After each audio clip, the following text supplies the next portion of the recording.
Welcome back everyone. In this section, we'll be dealing with functions. Now first of all, you must understand what are functions. So what are functions? Functions are named part of a program that can be used from anywhere inside a program.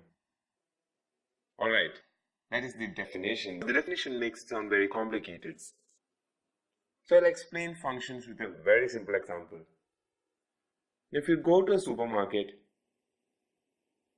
you can find that all the vegetables are kept together, all the electronics are kept together, all the kitchen utensils are kept together, all the toys are kept together so that the customer can easily find their product.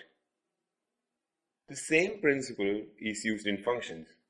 Now, functions is a way of breaking down our program into smaller components so that the program can be easily modified by the programmer and also at the same time easily understood by the user. So functions are ways of breaking down our program into small individual units. Now let me show you an example. With this example, it will be clear to you. Now, a function has two parts. First is function definition, which deals with what the function has to do. And the function call. Function call deals with what values the task has to be done. Alright, so the above code is an example of a function. Now, to write the function, first we start off by typing in def followed by the function name, and inside the bracket we will type in the variables that are used inside the function. Now this function is to add two numbers. So we'll be using two variables, a and b. So we'll list down those variables inside this bracket. So to write the function, we use the def keyword followed by the function name. In this case it is add, open a bracket, and inside the bracket we'll type in the variables that are used inside the function. Alright, so this sounds cool. But how can we use this function? There's a problem with this. We don't know the values of a and b. So we must provide the function with values of a and b. Now, first of all, this process is called function call. That means we are going to provide some values to the function so that it can perform the operations inside the function. So I'll show you an example of a function call. So this line is an example of our function call.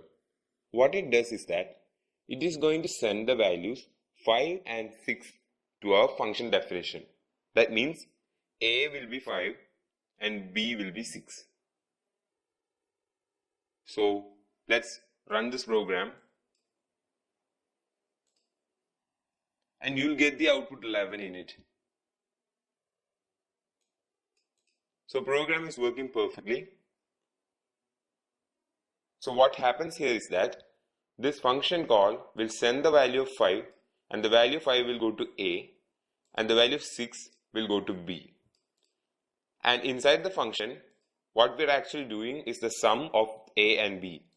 So it will add 5 and 6 and print that value. So we got the output 11 in our screen. Suppose you're working for a computer firm and they ask you to write this simple function. So you can easily write it, right? Now after a month, they're telling you that you need to add a third variable. So suppose you want to modify this program to 3 variables. You can do it in split of a second. All you have to do is just add one more variable to this function, a plus b plus the third variable. And in the function call, you must provide one more number. So within split of a second, you can expand this program. That means functions make it very easy to modify the program. Now I'm explaining with a very small program here. If we move on further into the course and deal with larger programs, you'll have a clear idea why functions are very necessary. So we'll run and verify it again. And 18. 5 plus 6 plus 7, 18. So program is working fine. So I'll repeat how a function works. To write a function, use the def keyword followed by the function name. Open a bracket and list in the variables that are going to be used in this function. Then use a full colon.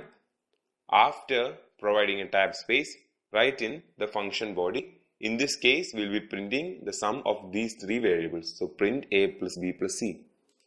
Now that is all about function definition. Now to function call means providing some value into that function. And that is what we have done here. We will be providing the value of 5, 6 and 7 to this function. So what this will be doing is that the value of 5 will go to A, value of 6 will go to B, value of 7 will go to C, and it will print the value of 5 plus 6 plus 7. So that is how this program works. Now we'll do more examples using functions, so you'll have a clear idea on how functions work.